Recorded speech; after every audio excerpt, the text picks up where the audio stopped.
Chicken salad. তো chicken salad বাড়িতে থাকা জিনিসগুলো দিয়েই কীভাবে বানালাম, তো চলো দেখে নাও। আরও ভালো লাগলে অবশ্যই লাইক কমেন্ট শেয়ার করে রেখো, পেজটাকে ফলো করে রেখো।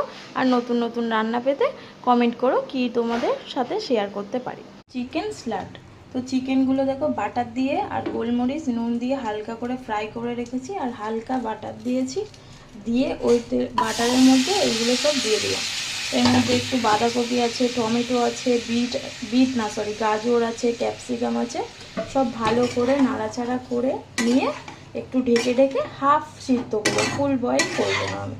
এর মধ্যে একটু তোমরা গোলমরিচ দিতে পারো, যারা ঝাল খাও একটু লঙ্কা দিতে পারো।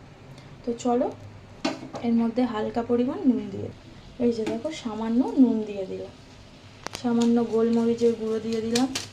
তোমরা কাঁচা লঙ্কা যদি খেতে চাও দিতে পারো, আমি দেবো না, কাঁচা লঙ্কাটা অ্যাভয়েড করলাম। তো এটা নাড়াচাড়া করে এটা ঢেকে রাখবো।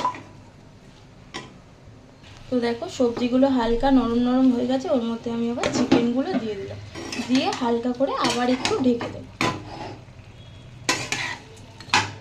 আমার চিকেন স্যালাড রেডি।